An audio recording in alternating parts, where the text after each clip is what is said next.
Here we have a list of functions, and in this case, these functions are map sets into sets, right? So these are both A and B in all the cases are going to be certain sets of sets, right? Okay, let's begin with the first, right? We need to decide whether they are injective, surjective, or bijective, or nothing of them, right? Let's begin with the first and check whether this is bijective or not, right? So we have first, well, a set of elements, whatever elements, right? And here, as B, we have the set of subsets of A, right? And the mapping is just, you map every element with the set containing only this element. Well, it's clearly, this one is clearly injective, right? Because if A is not B, then the set A is not the set B, right? So this maps different elements into different sets, okay? So it's injective, but it's not surjective because, for instance, the set AB is not in the image in the range of the function, okay? Because all the sets in the image of this function f are singletons, and this is not a singleton, so it's not surjective. Okay. Second, now in both cases A and B are all the subsets of this set of 4 elements, and the mapping maps every set into the complementary. But this is a bijection. The reason is it is injective because if x and y are different sets, then so are the complements, right? Which are the images. So different elements map to different elements. So that's injective. But also, if you take any set y in B, right? Then there is an x, there is a set x such that fx is equal to y. Which one? Well, x is just the complementary, because the complementary of the complementary is the set y, okay? So it is also surjective. Every element in surjective. Every element of the set B is the image of some element of the set A, right? So it's a bijection. Okay. What about 3? Again, we have the same two sets. A and B are parts of this, right? So subsets of this set of 4 elements. And the image is formed like this. You take any subset, and then you make the union with AB, and that is the image, right?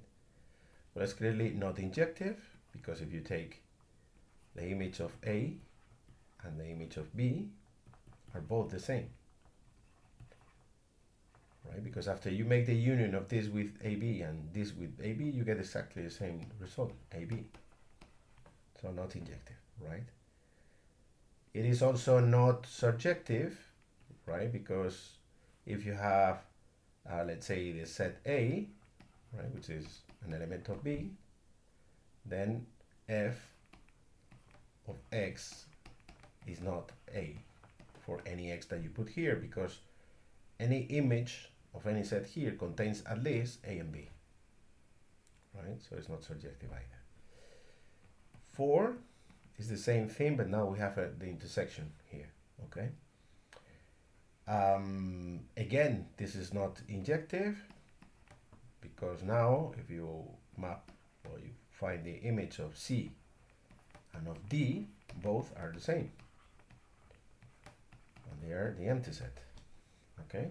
The intersection of these sets with AB is 0. They don't contain any element in common, and they are different sets. So different sets map to the same set.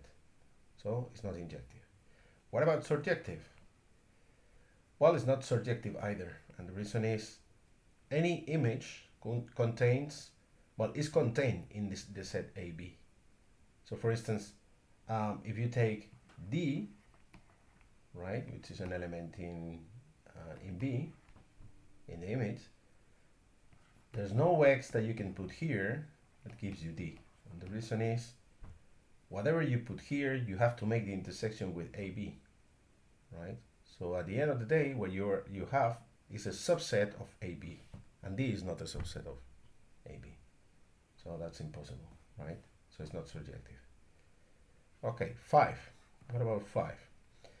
Now the sets that form A and B are classes, equivalence classes of the modular arithmetic modulo 5, right? So here are the classes, right? So these are the classes, the remainder classes modulo 5.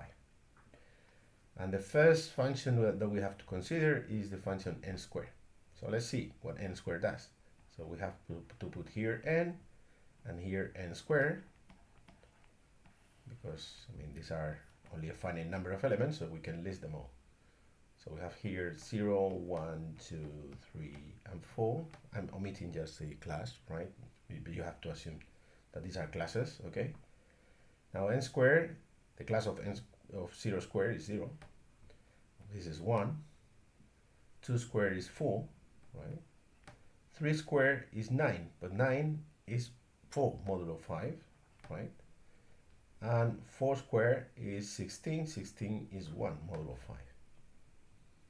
Okay, now you know everything. You know it's not injective because f of 1 is equal to f of 4. And they both are 1. The image of both is 1, right? So it's not injective. And it's not surjective either because fx equal to 2 is impossible, right? There's no element that maps into the class of 2 because 2 doesn't appear here, okay? So nothing. Now we have the same two sets, but we have n cubed instead of n squared, so that's 6, right? So again, let's do the same thing. We have here n, okay, and here is n cubed. Let's see. So this is 0, 1, 2, 3, and 4. Okay, if this is n squared, all we have to do is to multiply this by n again, and then we have n cubed. So 0 by 0 is 0, 1 by 1 is 1, 4 by 2 is 8, 8 is 3 modulo 5, 4 by 3 is 12, 12 is 2 modulo 5, and 1 times 4 is 4, and that is 4 modulo 5. Okay, you see? All the images are different. All of them are different. So the function is injective. There are no two different elements that map into the same element. Okay? But it's also surjective because this contains all the elements of the set, right? You see 0, 1, 2, 3, and 4, all of them. So it's surjective. So this is actually a bijection. Right?